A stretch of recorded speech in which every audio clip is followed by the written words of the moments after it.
And I think this is the first time I've said it in a public forum, but in high school, my English teacher, they would have us do this research paper at the end of the year. And I always got A's, but a lot of people hated writing and doing these research papers. And she would always say, if someone else writes it for you, I will know, blah, blah, blah. Well, in 12th grade, out of 40, because we were a graduating class of 40, I think I wrote about 20 of the research papers. And she does not know. What? For professionals that want to be workfluencers, how can they also protect themselves? But what I'll say is to make sure you understand where they stand, even if that means that you remove your company from your LinkedIn so that you can post in peace. I've done that. And I've worked as a recruiter for a company and not had it on my LinkedIn because they had a problem with my post for whatever reason, because I wasn't posting anything related to them, but they just had a problem with it. So I was like, fine, I don't work here anymore publicly. Because I think they wanted me to stop posting, but it's like, no, I'm not going to stop posting. But what I like about 2025, where we're at right now, is that a lot of companies are actually embracing it. It's like, why would you go pay influencers, which companies are doing, when you have legit workfluencers inside your company that you don't have to give them a brief about what it is about? Like, they literally know. Welcome to the Workfluencer Podcast, where today we will explore the intersection of talent, company culture, and employee experience. I'm Tiffany Tate, CEO and founder of Career Maven Consulting, a leadership development company that's all about helping people find and do good work. And I'm joining Rhona Pierce today as a guest host. Rhona is the creator of the Workfluencer Podcast. Today, we're going to dive into what it means to be a workfluencer, especially for mid-career professionals who are trying to grow their professional impact while juggling full-time roles. We will talk about how to build an authentic personal brand, the risks and rewards for showing up publicly, and how to find your lane without losing your mind or losing your job. So let's jump in. Hey, Rhona, I'm excited to talk to you today. I am so excited to be on the other side of my own podcast. So let's just jump in. First question for folks who are listening. How do you define workfluencer? I love this question because there's a few definitions online. Obviously, I did not come up with the term. I think the Gen Z folks did. It's really like an influencer, but instead of someone who's selling like skincare, they're talking about hiring, burnout, like office politics. So technically, a workfluencer is someone who posts about work on social media. Mm-hmm. So think about LinkedIn, TikTok, maybe even YouTube. It's really anyone posting career tips, corporate life memes, day in the life videos, anything that gives people a peek into what working looks like for them. Now, as far as this podcast and how I define it, the way I think about it is really a lot broader than that. A workfluencer is basically anyone who's using content to build influence because of their work, not in spite of it. Mm-hmm. So it's people who are still working a 9 to 5. Maybe they've already turned into full-time content creators. Either way, they're like showing up online, building trust and attracting opportunities by talking about work. Okay. So you mentioned Gen Z as sort of the originators of the term. And you and I talked about how I spend a lot of time working with folks who are mid-career. So at the time of this conversation, it's 2025. So mid-career folks are likely millennials and above. So why is this concept of creating content around what your work life is like and what your work experience is like so important for mid-career professionals, especially, even if they're not planning on becoming content creators and quitting their job? Yeah. Because really, mid-career is where things get real. That's how I see it. I'm a millennial. You've got the experience, you have the results, but you might not have the visibility, right? So the workfluencer concept is powerful because it gives people a way to like show what they know without waiting for someone to promote them or give them that platform. Like when you're mid-career, let's be honest, you've seen the politics, right? You probably have been past passed over for a role, you've watched someone less qualified get the mic, or you feel stuck in that like internal talent pool that no one ever really taps into. And content becomes a way to take back control of your narrative and show your value on your own terms and open doors that might not exist for you within your company. Plus, I really think we need to understand this is an interesting period in. I don't think we've ever had this many generations at the workplace at the same time. Mm-hmm. And the way that we build credibility is changing. People really trust people more than they trust brands. And mid-career professionals, I think, especially those with something to say, are in the perfect position to lead the conversation. That's so good. If you've made it this far into the episode and you're not subscribed yet, now's a good time. You know, a lot of times people, I mean, obviously I'm mid-career and it's my jam. I love talking about it. I tell people I became an accidental entrepreneur, mostly because I was just doing things, responding to calls and sharing a little bit behind the scenes of some of my work. And it snowballed from there. But for listeners who are trying to figure out how to identify what their niche is or what types of things they should share over other things, how do you define your niche and how do you decide what to post? I love this question. I really could talk about it all day. Look, I've always been one of those people that is good at a bunch of things, and which that really sounds great until you feel like you have to choose just one, because we all hear it out there. Choose a niche, just talk about one thing. Mm-hmm. And for a while I was overthinking it. I was trying to like reverse engineer the perfect niche. But once I really started creating content, especially video, it gave me a way to test in real time. And I'm someone who's like very like experimental driven. I'm an engineer by trade, so there's always a scientific process, not always or most of the time, but behind what I'm doing. So I'd put something out there, and the stuff that got people talking, sharing, like reaching out, that's really what showed me where I could really make an impact. So instead of like forcing a niche, I followed the traction. Obviously, I did have like, I didn't talk about skincare one day and about work the other day. I had like a broad idea. I really focused on what I wanted to be known for. Mm-hmm. And I always tell people that can and will change. So don't think that you have to like spend all of these like people, I think, really focus on, oh my gosh, what do I want to be known for? This can't change. Mm-hmm. It absolutely can change. It will change. It's fine. But just think about what you want to be known for and start putting content out about that. That is so good. Like long before I was, had a little content pillars and all the, sort of formality around my work. I had a blog and I would share things that I was cooking, and I would also share outfits because I was, very into work style, work fashion. I used to style people here and there, which feels like eons ago. I would not do that now, but it was very fun. And over the years, like what I have enjoyed talking about, what I like talking about has certainly changed.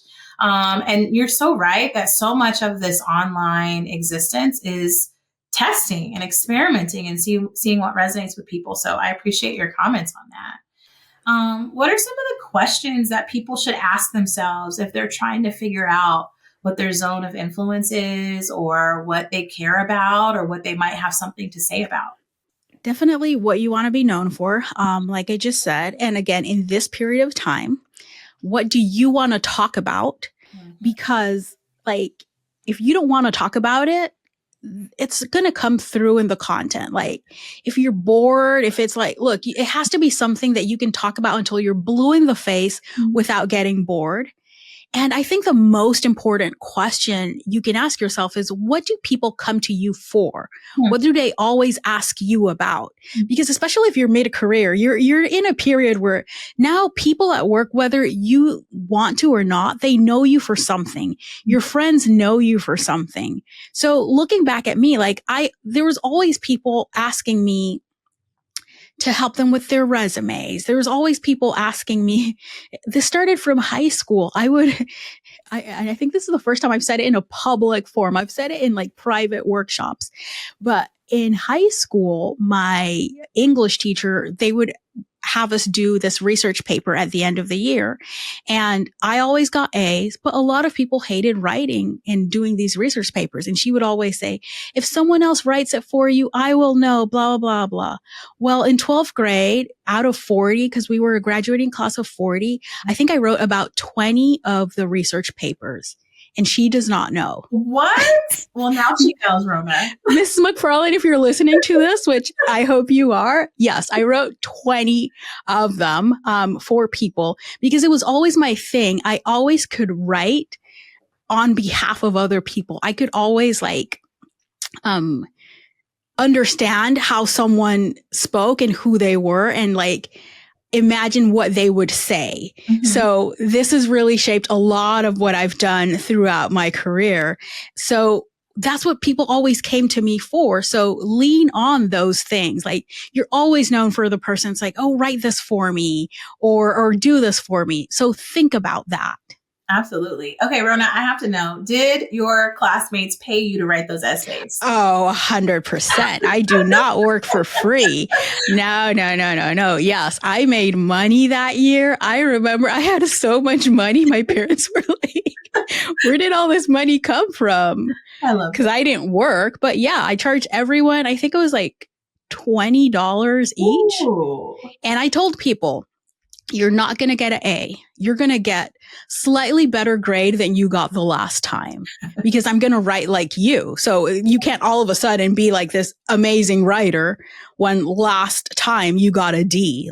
You're going to get a C. Okay. This time. Okay. Now I'm going to refer to you in the future as Rhona GPT because you were writing papers back in the day for your classmates. I love that. And it's also so entrepreneurial. I love everything about that. So, okay, Rhona, this question is something that I have been so excited to ask you about because you are a content aficionado. Obviously, we've talked before about just how professionalized your content is. I met you on Threads, I think. And so your content definitely spoke to me and I was so curious to learn more about you and your platform.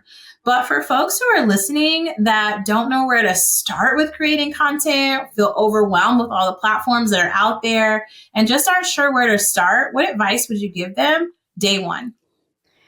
First of all, release yourself from the pressure of thinking that you have to choose the perfect niche because you're tied to it forever.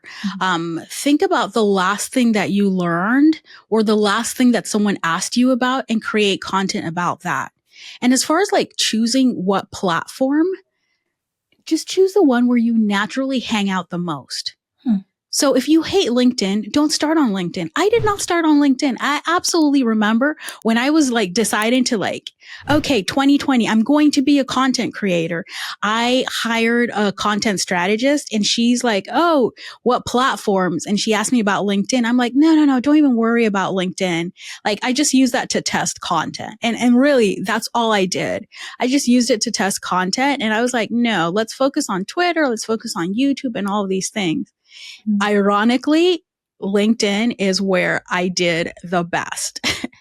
What? I know. Plot twist. I know. I think it was 2021. I got a note from one of the editors, Andrew Seaman, the lead editor for careers at LinkedIn. Mm-hmm. And he's like, hey, do you want to be on my live show back then? I forget what it was called. The LinkedIn News, their live show. And mm-hmm. I thought it was spam. So I ignored it. And then he messaged me on LinkedIn because first he sent me an email and I was yeah, right. And then he messaged me on LinkedIn. And I was okay, this is legit. And it's they were seeing my content somehow. I didn't even have a strategy for LinkedIn. So focus on the platforms that you really enjoy being on. And then once you're in the mode, once you know, then you can move to other platforms. But don't try to be everywhere all at once. And don't try to be, oh, I have to do it this way for this platform, this way for the other. be realistic when you're starting. You don't have the bandwidth, the knowledge, or anything to be all in. So start with one and do one correctly, and talk about, again, the things that you want to be known for, the things that people already ask you about, and you'll start seeing how it resonates with people. And don't think you need 100 people to tell you that they like it. If one person tells you that they like it, most likely someone else is going to like it as well. I love that. Another thing I like to try to remind people, and when I say people, I mean myself, is that sometimes people are actually a lot of times people are consuming your content. They're getting value out of it, and they don't know how to be active digital citizens, right? Like, we make an assumption that because people have phones and computers and apps and logins, that they know what it means to show up in these digital spaces. So you might not get responses or comments or likes, but people might tell you in real life, or they might slide in your DMs and send you opportunities like Andrew did your way, but you had no idea they were watching you or that they even cared about the content. That happens to me all the time. And I've been online for years, right? Like, I've gotten business from people that I had no idea even had an Instagram or had a LinkedIn. And they're like, oh yeah, I watch all of your videos. I read all of your emails. And I am always floored by that because, obviously, as a person who looks at the back end data analytics, I'm like, well, it would be nice if you could just give me a little thumbs up once in a while so I can know. And so that's a really good reminder to just start one place and just be consistent, because that will get you a return in the long run, and it helps you sort of solidify what your personal brand is. So I love that advice. Yeah. And I really love that you're calling this out and telling people. It's like most people don't like your content, or don't physically hit but they love, I've had people schedule sales calls where I'm like, who is this person? Never heard of them. And they're like, I've been following you for years. Oh, really? And I go and, LinkedIn tells you when someone started following, and it's really years, but they've never interacted with my content. What I tell people is, if you post something that outrages people or that they don't like, they will 100% let you know. But the good content, they don't let you know. Ugh. Yeah, you have to really be committed. You have to be committed to what you're doing, because if you just base it on likes and even follows sometimes, it will have you twirling around in circles. So, okay, next question. Can you share a time for our listeners or a story of someone who started small but built real momentum in the online space? I mean, so many stories, but I've always been a huge fan of Kat Kibben. They started writing a blog many years ago. And Kat is really one of the OG bloggers in our space, in the recruiting space. And they've consistently written a weekly letter to their audience for years. And they've built a solid business and influence in this way. Like, Kat is now a sought after speaker. Their business does amazing. So but I remember back in the early days when Kat was writing the letter, and it was always amazing. I always loved it. Same thing with Amy Miller, for example. I remember back when she was writing her blog, Recruiting in Yoga Pants, and back in the Twitter days, the early Twitter days, and then that morphed into a weekly YouTube video. And the rest is history, really, because she's very respected in our space by people on both sides of the hiring equation. And that's really not easy. But I think it's been her consistency throughout the years. And that's the same thing with Kat, with Amy, and really anyone who's been in this game for a long time. It's been the consistency. Yeah, I really miss, you're reminding me, I miss OG Twitter. Twitter was my original platform. I love it. I make little videos now, but I'm a writer first, and it just felt like my place for so many years, and I collided with so many cool people there, and it's changed so much, but I love hearing those stories. So that's awesome. Okay, so I'm going to switch gears a little bit. I'm going to pivot, because we've talked about the positives. We've talked about the how, if someone wants to start building their online presence as a workfluencer. We've talked about some strategies. I also think that it's important to talk about some of the risks and the realities of doing so, because workfluencers are people who are talking about their work, but presumably also have a job, right? And so as a person who has experienced some challenges earlier in my career, having a full-time job and creating content and people not always understanding things like automations, scheduled posts, owning your sort of personal story and career brand, and representing a company, but like not really, and there being some friction there. I think it's really important to just kind of step into sort of this next segment of conversation to talk about what are some of the potential risks of a workfluencer who works full time, especially if they work in a traditional corporate setting. So Rhona, what you got? Quick break. If you've been thinking about starting a podcast but don't know where to begin, I've got something for you.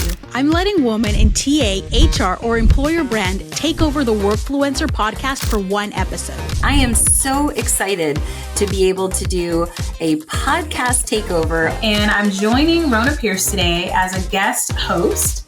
Rhona is the creator of the Workfluencer Podcast. You get a behind-the-scenes look at how I plan and produce everything. I handle all the editing, and you walk away with a fully edited episode, social clips, and the audio to launch your own pod if you want to. If that sounds like your kind of test drive, head over to workfluencerpodcast.com to apply. Yeah, I mean, it's a thing. Unfortunately, some companies really aren't huge fans of their employees putting themselves out there. Mm-hmm. And they like to think that they can control the narrative. I mean, the truth is a company doesn't own you. Mm-hmm. So it shouldn't be a thing, but it is. So I always tell people like to understand that they might get pushback, right? Mm-hmm. Also, honestly, there's jealousy out there. I remember a point when my content started gaining traction and I started getting recognition. And I was working for a company where some of the executive leaders, they wanted to be workfluencers and they weren't too happy about my content being more popular than theirs.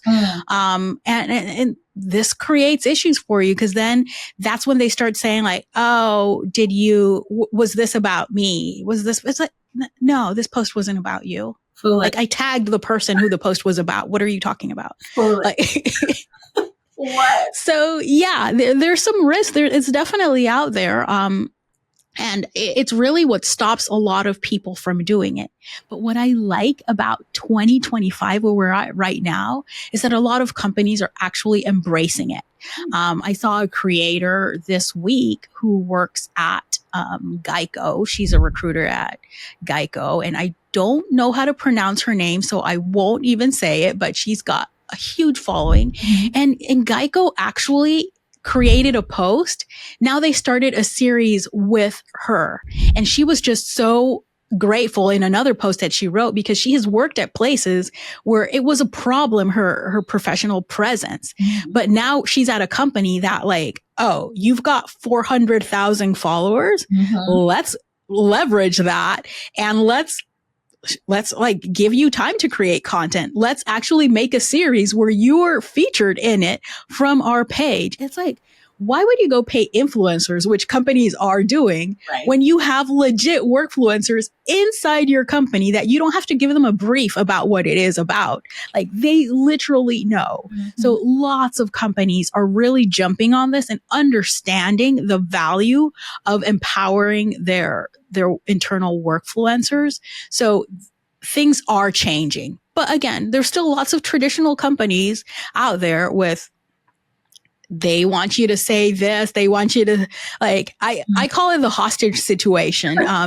Cause everyone has seen those posts where there's like employee advocacy, quote unquote. Yes. And marketing wrote the post and gave it to the employees and has like 5 little different graphics. Foolish. And if you've worked at the company and you have like lots of former coworkers there, you see them all post like the same exact copy with a different thing. And it's like, you don't even speak this way. Like, I work with you for 3 years, girl. You've never used this word. Like, come on. It's clearly not original content. They gave them a frame, like a branded frame, and you put your little photo inside. I may or may not have worked at a company that did this. They will remain nameless. And I'm like, okay, so it's cool for us to be workfluencers for this brand, but it's not cool for us to have our own brand, which is wild. So, I love the scenario that you shared too about a workfluencer at Geico, which I'm not surprised because Geico has the best commercials, but they leverage their internal talent to say, hey, we could do a mashup. We can do some integrated marketing. Let us help you while you help us. And there's some reciprocal value there. But it also begs the question, like for professionals that want to be workfluencers, how can they also protect themselves? Like what types of things should they be doing or looking for to understand their employer's boundaries or social media policies? So I'm a ask for forgiveness instead of permission type of gal. So maybe not the best person to give this type of advice about this. But what I'll say is to make sure you understand where they stand, even if that means that you remove your company from your LinkedIn so that you can post in peace. I've done that. And I've worked as a recruiter for a company and not had it on my LinkedIn because they had a problem with my post for whatever reason, because I wasn't posting anything related to them, but they just had a problem with it. So I was like, fine, I don't work here anymore publicly. Wow. And that solves it. And they were like, because I think they wanted me to stop posting, but it's like, no. I'm not going to stop posting. I'm just not now associated to you. Did it make my life harder for recruiting? Not so much, because my brand is strong enough that people weren't going to check that, oh, does she really work there? They were like, yeah, I'll jump on a call with you. But yeah, no job is really worth shrinking yourself for, because my thing is always, they will drop you like a hot potato the second they feel it's time to do so for whatever reason. We've seen this. I've experienced it. Yeah. Yes, we've all experienced it, or most of us have, and we've seen it in the past couple of years. So my brand is way more important to me than what a company says. So, but know their boundaries, because some of them have clear policies for social media.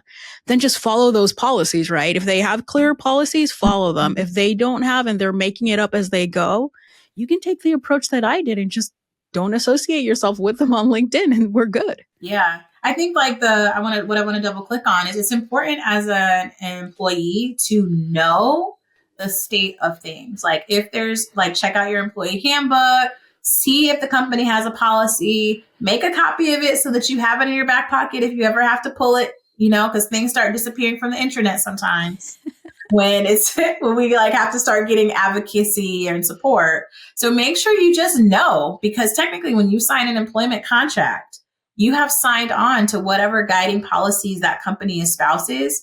And I've had clients who didn't know, I've asked questions like, well, do you know what the policy is on X, Y, and Z? Or do you know if you have to, this is a sidebar, but do you know if you have to pay back that tuition concession if you leave within a certain period of time? If you do not know the rules of the benefits or the place where you're working, then you cannot skirt around them. So if you plan on being a rule breaker, it's just important to know what the rules are. I'm not saying that you're necessarily breaking rules as a workfluencer, but sometimes you are, depending on the company. So yeah, there are companies that clearly state you can't post online. You just can't. I wouldn't work there. Me either. But if you agreed to work there while you're there, you agreed to that. So follow that rule. Yeah. There's a big creator I follow. Her name escapes me right now. She's in the beautyfluencer space, beauty and fashion, but she was an attorney, like a big time corporate attorney by trade, and excellent at her work. And there became a point of tension where I think the story, and I believe she shared this online publicly, is that she exited the legal field because there was so much friction. And now she is a big time content creator and doing exceptionally well. But I always thought that, a story like that is to me very wild, because she was creating content that didn't have anything to do with her job. It's wild. It really is. But someone in corporate decides, and it's their right to decide whatever they want to do in their company, as long as it follows the law. And it's not against the law to say you can't post online. But when you agree to work there and you sign that employment agreement or contract, or even accepted the offer, you agreed to what's in the employee handbook. And most of the time you haven't seen that employee handbook before accepting. Right. But once you do see it, you have a choice. Yeah. Yeah, I love the ask for forgiveness because that, I definitely have done that in the past as well. But I also want to say I've also worked in some environments where my team was incredibly supportive and encouraged me and were very affirming. So not all workplaces are created equal. It's just important to know like sort of your rights and what you can and can't do. Yeah. And I've worked at places that actually encouraged you to be out there online. Like really one of the reasons why I started is I was working at a company that really encouraged, and they sought out people who were content creators, and they saw the value of it. And it was a startup. They didn't have this huge marketing budget. Their CEO is very public out there. They hired people who were, and I was like, oh, there are companies who accept and approve this, who like encourage it. Mm-hmm. And it was really a great place to work at for that aspect of like, I could freely talk about what I wanted to talk about online. Mm-hmm. I love that. Okay. So I'm curious about, when you're online, you're creating content, Rhona, and I perceive you to be a very authentic, transparent person, right? Who's willing to share the real deal like you have in this conversation. How do you balance transparency and professionalism when it comes to your content? Like, what's the line? How do you decide? How do you determine that? I always like to make sure that I'm posting from a place of service to others and providing value or teaching others, right? Mm-hmm. If I can't tie it back, so I have a list of I know who I'm talking to, right? I know who my ideal person is. And I have a list of all of the problems that they have. My BFF ChatGPT and I sat down one day and we brainstormed what are the problems that my ideal people have. I have that list. If what I'm going to post, if I can't tie it back to one of the problems that my ideal person has, it stays in the drafts. It really does. Mm-hmm. And if my post is trash talking someone, then it moves to the group chat because the internet is not a place for that.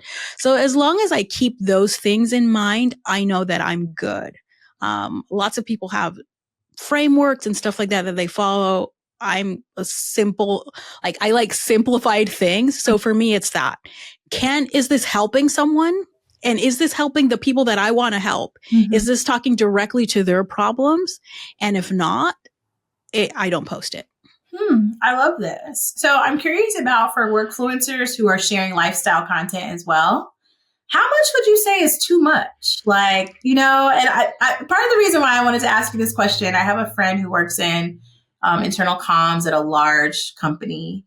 And we were just chatting one day and I mentioned, I really want to do more of the get ready with me videos because workwear is part of my, I'm into that. And I was like, but I really don't like how when people make these videos, they're showing their underwear. I'm not doing that. And she was like, what are you talking about? And I was like, have you never noticed that many people who do the get ready with me start to finish are showing a little bit much that I would feel comfortable showing. And she's like, I never noticed it. And ever since that conversation, periodically she'll say, now that you mentioned that, I noticed that a whole lot more now.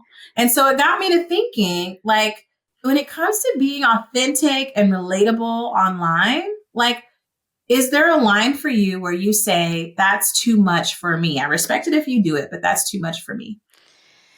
Yeah, there's definitely a line. Like you, you're never going to see a video of me or a photo getting out of the shower. Because if I'm going to do a get ready with me, I assume that people assume that I took a shower.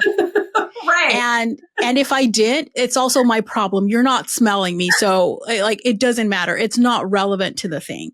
But if I were doing a get ready with me, and I don't necessarily do get ready with me, but I do before going to a conference, I do pack with me and stuff like that. So that, cause when I go to conferences and I'm creating content there, I'm doing street interviews. So I need people to I need to hype them to know that I'm going to be there with a mic asking questions. So that's my reason for creating that type of content.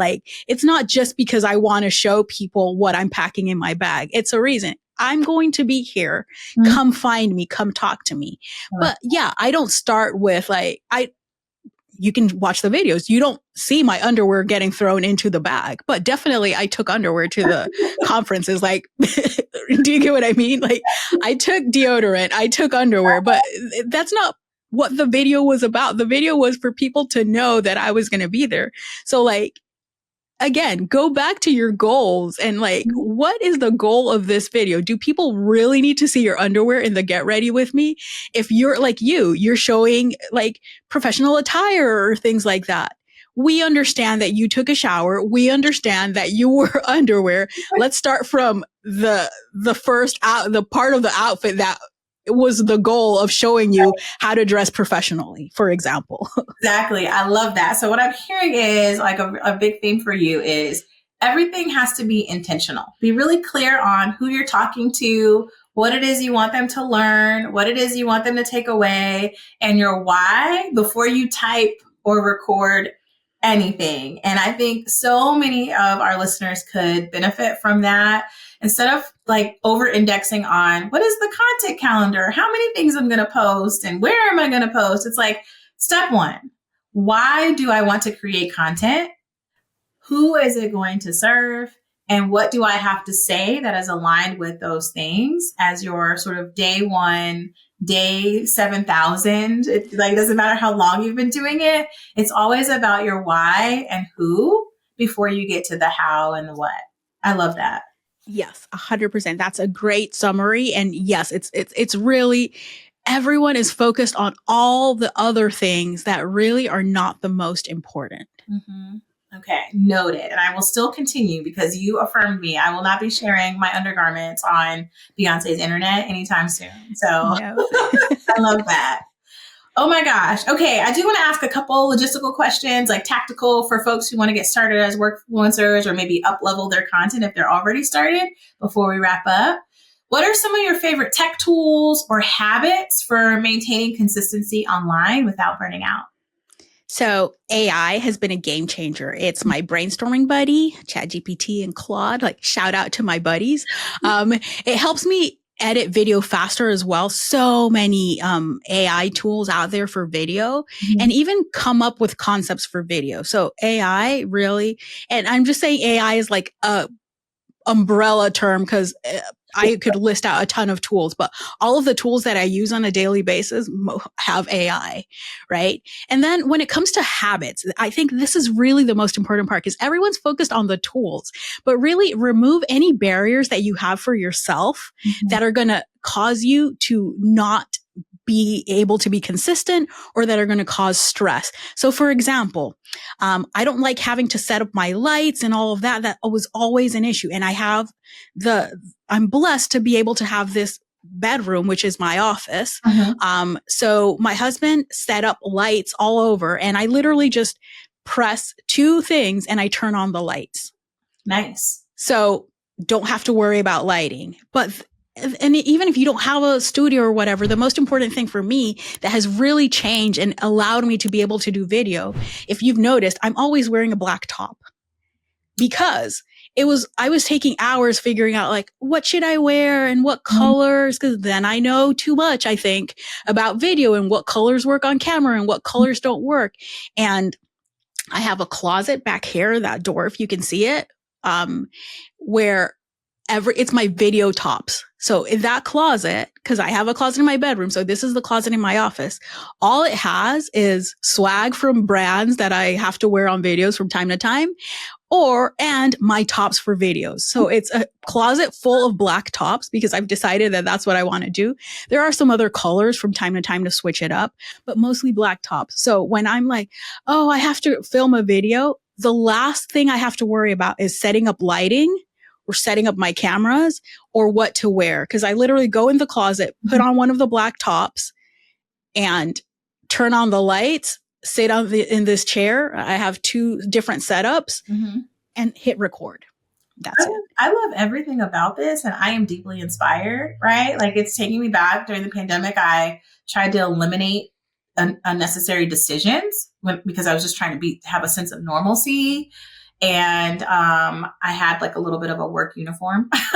And so I love this idea of like just making it easy for the things that you're doing over and over and over again. So you can spend more of your thought capital on what you're going to talk about and who you're trying to serve, not like what shirt am I going to put on and how the heck do I get the lighting right? So love everything about that, Rhona. What about, so, and you also shared about AI, right? So that removes the need to have a bunch of people or a bunch of startup costs to potentially create content online. So I guess my last sort of formal question for you and in the set is, if someone is listening and they've taken away a lot of gems today, and you've shared so many, and they're thinking, okay, Workfluencer sounds like something I could do. It sounds like me, and I am ready to step into my Workfluence era. What is the very first move they should make this week to get started? Figure out what you want to be known for. Look, one thing, and post something that supports that goal. So just post it. Nice. I love a quote that one of my early business coaches said many years ago. Shout out to Ari Hale. Yes, she said, you can be type A or you can be type paid. Post it. Yes. I have a post it after she said that on Twitter, maybe, or in a sales or in a coaching call. I don't remember, but I have a post it that says you can be type A or you can be type paid. Post it. Ari Hale. And I literally that just go ahead and post, because, and even if you're not trying to get paid or whatever, at the end of the day, there's some goal behind what you're posting. So if you want to start posting, just think, what do I want to post about? Does it support that goal? And go ahead and post it. Mm-hmm. If it flops, it flopped. You'll try again next week, because trust me, no one remembers your post. You're the only one who remembers it. True that. Yes. And also every single person that follows you doesn't see every single post that you post. Yes. And I did a test. I was talking to someone earlier this week, and I said, at the beginning of this year, I was really burnt out creatively, and like literally nothing new was coming out of my brain. So what I started doing was reposting things that I had posted years ago, like literally not even repurposing, literally reposting. And when I look back at the post, some of the same people who liked it the first time and said how great it was and how they hadn't thought about it that way, literally posted the same thing. That's hilarious. They don't remember. People do not remember. The shelf life of this content is so fast. LinkedIn, I think, has the longest shelf life, and of course YouTube, but all these other platforms, it's just upstarting or recycling every moment. And so people don't even have time to consume everything that's on the platform, let alone your stuff. So That's so good. Also, I didn't know that Ari had been your coach. She was my coach back in the day too. I love Ari. Oh, I love Ari. She is amazing. Type A or type paid. I'm going to take that with me into the weekend, Rhona. Thank you so much for the opportunity to sit down and have this conversation with you. I hope that this conversation is impactful and helpful for listeners who are trying to figure out this Workfluencer thing, trying to get into content creation or up-level their content creation.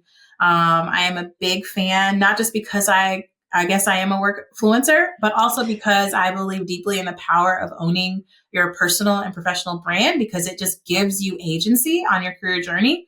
Whether you work full-time, you want to be an entrepreneur, or some combination in your portfolio career, it's critical, I think, in this day and age to have a digital presence that's deeply intentional and well-informed. So thank you for sharing your gems. I have loved having this conversation with you and getting to know a little bit more about you, Rhona GPT, who wrote those essays for your classmates and was an early startup genius well before the age of AI. Thank you.